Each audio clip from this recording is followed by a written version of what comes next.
Breaking updates చూస్తే రాజ్యసభ అభ్యర్థులను ఖరారు చేసింది టీఆర్ఎస్. 2 స్థానాలకు గాను 2 అభ్యర్థులను ఎంపిక చేసింది. సీనియర్ నేతలు డి శ్రీనివాసరావు, కెప్టెన్ లక్ష్మీకాంతరావును అభ్యర్థులుగా ప్రకటించింది. తుమ్మల నాగేశ్వరరావు రాజీనామాతో ఖాళీ అయిన ఎమ్మెల్సీ స్థానానికి ఫరీదుద్దీన్ను ఎంపిక చేసినట్టు తెలుస్తోంది.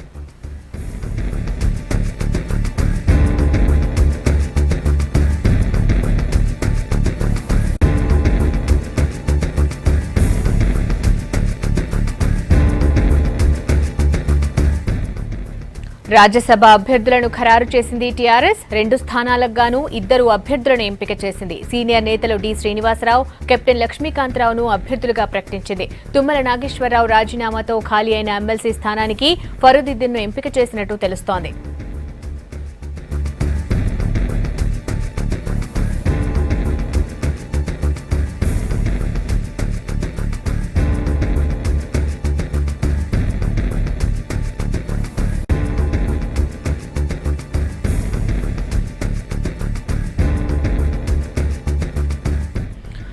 రాజ్యసభ అభ్యర్థులను ఖరారు చేసింది టీఆర్ఎస్. 2 స్థానాలకు గాను 2 అభ్యర్థులను ఎంపిక చేసింది. సీనియర్ నేతలు డి శ్రీనివాసరావు, కెప్టెన్ లక్ష్మీకాంతరావును అభ్యర్థులుగా ప్రకటించింది. తుమ్మల నాగేశ్వరరావు రాజీనామాతో ఖాళీ అయిన ఎమ్మెల్సీ స్థానానికి ఫరీదుద్దీన్ను ఎంపిక చేసినట్టు తెలుస్తోంది.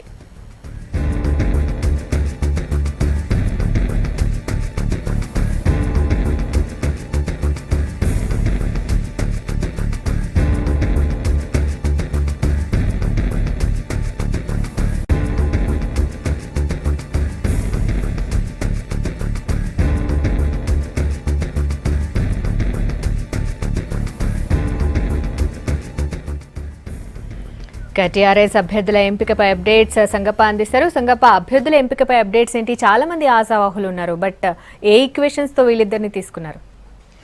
ఒకటి రాధిక, ముందు నుంచి కూడా కెప్టెన్ లక్ష్మీకాంతరావు పేరు వినిపిస్తూనే ఉంది. ఎందుకంటే ముందు టీఆర్ఎస్ పెట్టినప్పటి నుంచి కూడా కెప్టెన్ లక్ష్మీకాంతరావు కేసీఆర్కి చాలా దగ్గర వ్యక్తిగా, చాలా దగ్గర అనుచరుడిగా ఉన్నారు. అంతకుముందు మంత్రిగా కూడా చేశారు ఆయన టీఆర్ఎస్ నుంచి.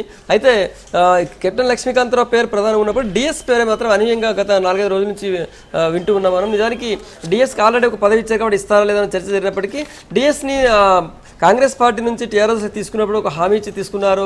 అందువల్ల ఖచ్చితంగా డిఎస్ పేరు ఖచ్చితంగా రాజ్యసభ లిస్టులో ఈ రెండిట్లో ఒకటి ఉంటుందన్నట్టు ఒక చర్చ గత 2-3 రోజుల నుంచి చూస్తున్నాం మనం.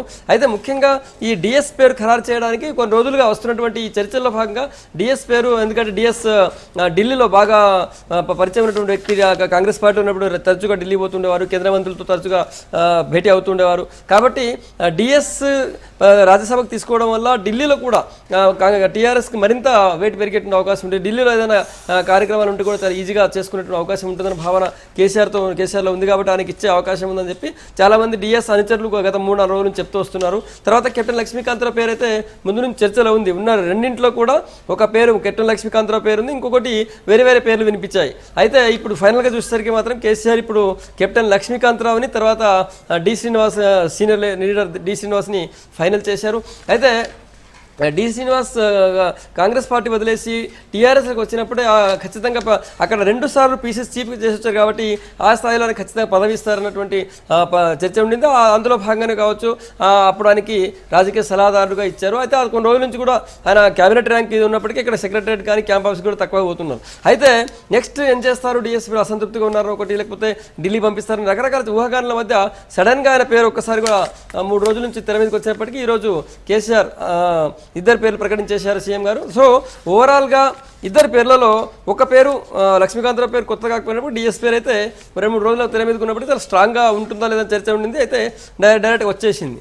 ఇంకోటి మనం ఇప్పుడు ఎమ్మెల్సీ గురించి చూసినట్టయితే మంత్రి రవాణా శాఖ మంత్రి తుమ్మల నాగేశ్వరరావు మొన్న ఎమ్మెల్యేగా పోటీ చేసి గెలిచారు. కాబట్టి ఆయన ఎమ్మెల్యేసీకి రాజీనామా చేయడంతో వచ్చినటువంటి ఆ ఖాళీని జైరాబాద్కి చెందినటువంటి మైనారిటీ నేత, మాజీ మంత్రి, కాంగ్రెస్లో మాజీ మంత్రిగా ఉన్నటువంటి ఫరీదుద్దీన్కి ఇచ్చారు. ఒక రకంగా మెదక్ జిల్లాలో టీఆర్ఎస్ మొన్న అక్కడ నిజానికి జైరాబాద్లో కాంగ్రెస్ గెలిచింది. అయితే టీఆర్ఎస్ కొందరు బలహీనంగా ఉన్న భావన ఉండింది. సో ఇప్పుడు జైరాబాద్ చెందినటువంటి ఒక మైనార్టీ లీడర్కి ఇవ్వడం, జైరాబాద్లో మైనార్టీ కూడా చాలా బలంగా ఉన్నటువంటి పరిస్థితి ఉంది.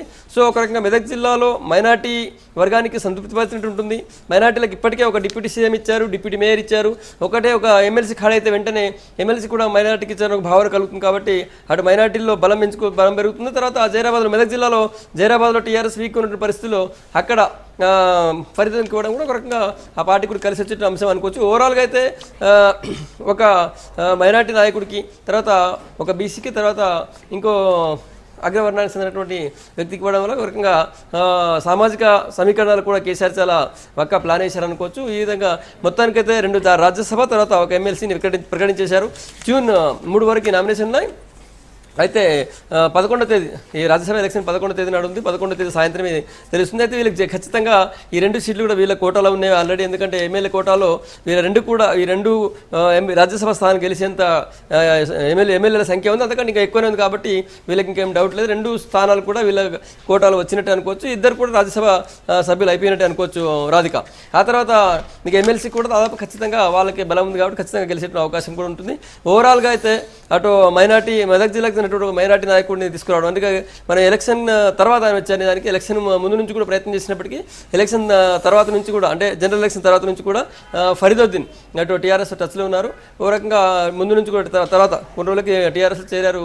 ఇప్పుడు ఓవరాల్గా చూస్తున్నట్టయితే కూడా మెదక్ జిల్లాలో కూడా అన్ని వర్గాల్లో పూర్తిగా ఒక రకంగా సామాజిక సమీకరణాలని పక్కగా సమం చేసినట్టు కూడా కనిపిస్తుంది రాధిక. ఓవరాల్గా ఇది ఈ ముగ్గురిని ఈ 3 స్థానాలకు ఎంపిక చేయడం ఈ ఈక్వేషన్ అనుకోవచ్చు రాధిక.